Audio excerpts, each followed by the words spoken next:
My family texted me. We need space from you. Please don't contact us anymore. My uncle packed it. Hello, my name is Isabella, and I'm 32 years old. I live in Denver, Colorado, and this is the story of how I finally got my family's attention. Lol. Did you really think we would miss our trip to Cancun for that?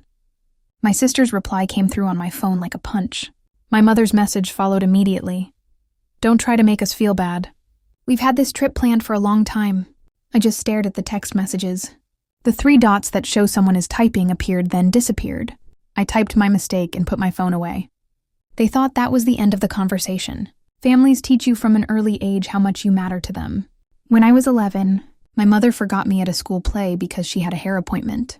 When I was 15, my father didn't come to my science fair because of a work party, and my sister Anna was an expert at being mean, but calling it a joke. By the time I was a grown-up, I had stopped expecting them to be there for me.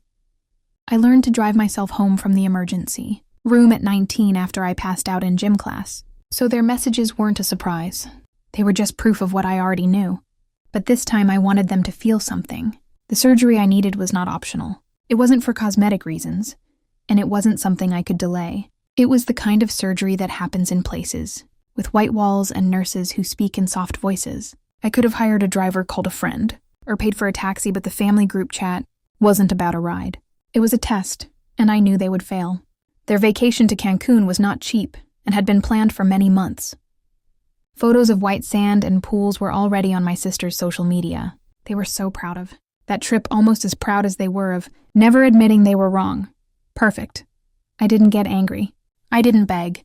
I just made a plan. 2 days before my surgery, I called the hospital. In a low voice, I made a special request. The nurse listened, hesitated, and then said okay. It was all within the hospital rules. The morning of the 15th, they rolled me into the operating room. There were bright lights above me and a mask over my face. I fell asleep thinking about ocean waves, crashing on my sister's perfect vacation hair. They didn't hear from me for a full day. No text messages, no phone calls until the next day when the nurse made a call for me. I can picture my mother answering the phone, in her resort suite with music playing in the background. Mrs. Jones, this is Nurse Maria from City General. I'm calling about your daughter. Leave without a responsible adult to sign her out. I don't know exactly what was said next, but I know my mother. She would have turned with wide eyes to my sister. The Cancun sun still on their skin.